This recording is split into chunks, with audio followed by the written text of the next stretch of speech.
Hey everyone. I just want to talk more about fairies and their relationship with humans and their relationship with the religions as well, and how this may work.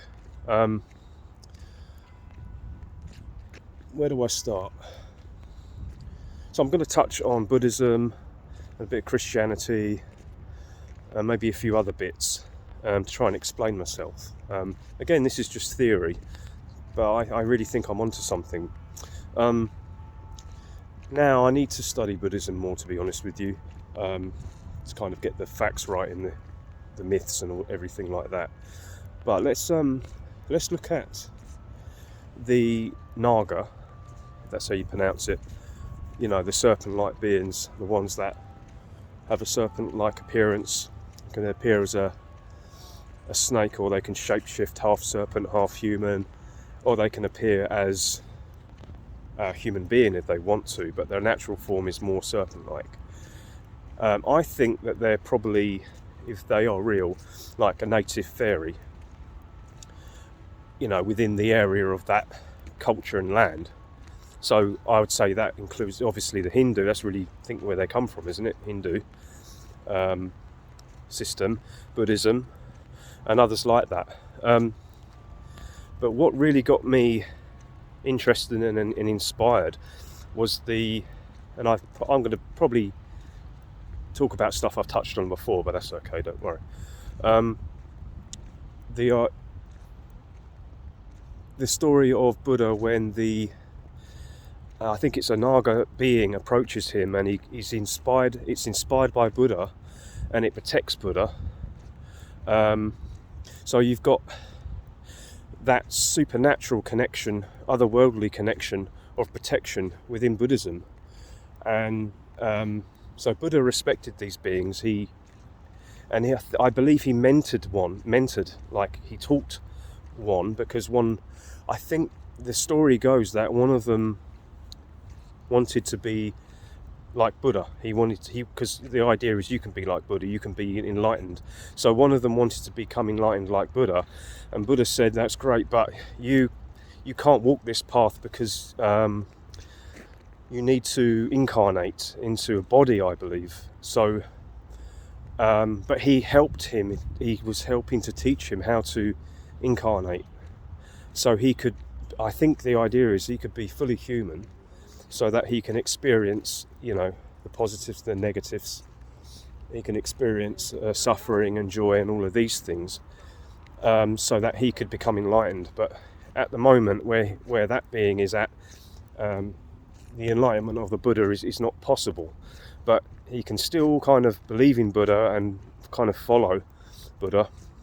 And so that's what happened. I think there was in the story, one of these beings, I think it was in one of the stories where Buddha faced a storm, and one of the beings protected him from a storm. And I think that's that when you see the Buddha and you see the several-headed serpent, the cobra-like serpent, that's that Naga being protecting Buddha. Now, why I think this could be important is, if I haven't said it before, I'll say it now. Maybe it's part of our duty as a human being to help mentor and guide these beings, if they want to help them eventually have the ability to incarnate and actually be human, because we are perhaps at a more advanced state than them, and they need our guidance. They need to be close to us so that they can observe and then learn. So right now, you know, they're kind of like interdimensional fence sitting, as in they are waiting when the time is right for them personally to incarnate. So perhaps it's all about the development of the eye. When they become individual enough, they're ready to take that bold step, because it might be quite frightening. So maybe they need guidance and care, and we need to show them that. That's what I'm seeing. I could be misinterpreting it, but and even if it isn't true, it's an interesting story and it's an interesting idea. And it brings me to Christianity. Well, yes, and pre-Christian Europe. I'm walking along the promenade, if I haven't said already. It's dark, all the lights and then are in my face, so just having a nightly walk. But yeah, so pre-Christianity, maybe we did the same. We helped these beings, we had direct relationship with them, so we helped build a bridge so that they can experience the human experience in the end. Because maybe, my theory I've mentioned before is that was us. So in a way they are us. In a way they are our ancestors. They're pre-human ancestors, if you like. So it's important that we keep that bridge connected. And if it's severed, then there's big problems perhaps, because they provide a certain amount, I would say, of spiritual protection, and there can be physical protection. They provide, I'd say, a link into the unseen.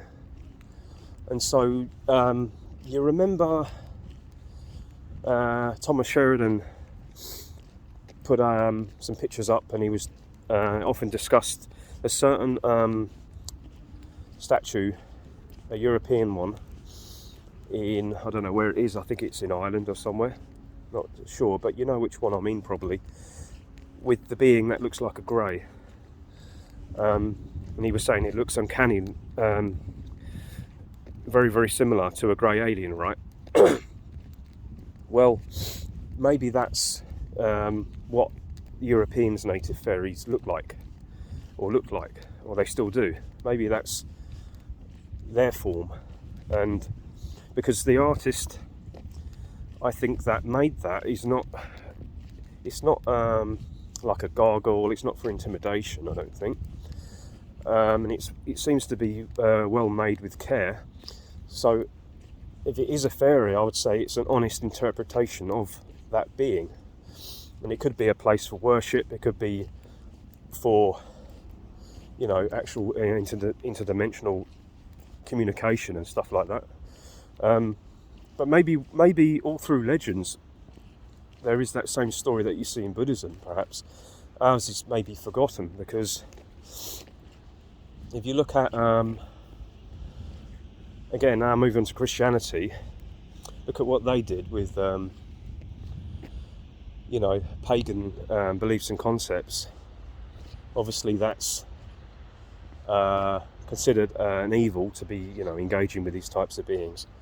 But I'm thinking, I know others have said, Thomas Sheridan said, that, we brought the jinn into Europe with Christianity, perhaps, and it got me thinking about George and the Dragon, George killing the dragon. I was going for a walk today in a cathedral and I saw that, and is that us killing our native fairy? Either maybe physically, but actually I never thought of that. They say these beings can die. Did we destroy them? Did we destroy them because we stopped believing in them? That's actually quite a sad thought. Just thought of that. That'd be bad. I hope not. But it's like, if we stop believing in them, if we stop talking to them, if we stop helping them and guiding them, they may not have enough energy to make it through. Because if they're on a spiritual path, and we're at the next level and they're not, they need us. So if we sever that connection, that's really, really bad. It's morally bad. It's quite saddening. And I'm thinking, the gargoyles in churches and stuff, they're very ugly, deformed, not very graceful looking beings, as if you go to, Thailand, probably all the Hindu temples, and the Chinese ones with the dragons. Maybe that dragon is their native fairy. I don't know, it could be. They are very graceful beings as well as fierce and colourful, so full of energy, full of vibrant energy. That's the what I feel anyway. The gargoyles on the lots of them on the Christian churches are ugly, and if they're there to, I don't know, frighten people, funnily enough, like they say, they're there to ward off evil spirits, or opposing spirits, then maybe it's because they're the jinn and they're warding off the native fairy. They're at war with them, or they went to war with them and defeated them, or temporarily held them back, blocked them, because they've moved in now. This is their territory. And if the I'm really taking this somewhere else.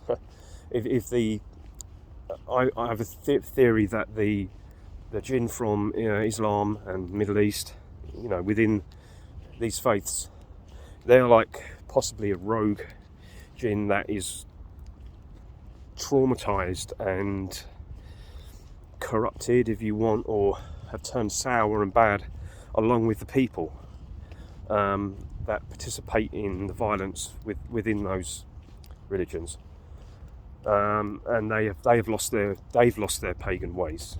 That is, the jinn within those faiths have lost their old pagan ways, and they're not on a good path, And so maybe that's what these gargoyles represent, because as they say, as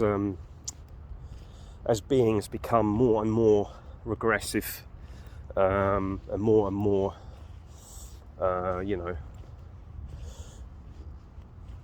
cannot incorporate love and higher vibrations and all that into their beings, then they get more and more ugly and more deformed. They lose, it would make sense that physically looking at them, they would lose that aesthetic kind of look, because something can be like powerful and fierce and intimidating, but not necessarily ugly, So, but these beings and these gargoyles, they're often very deformed and ugly. So that's made me think as well. Something else that I thought of, and I just kind of have to try and recollect my thoughts. Yeah, so we touched on Buddhism and pre-Christianity, Christianity.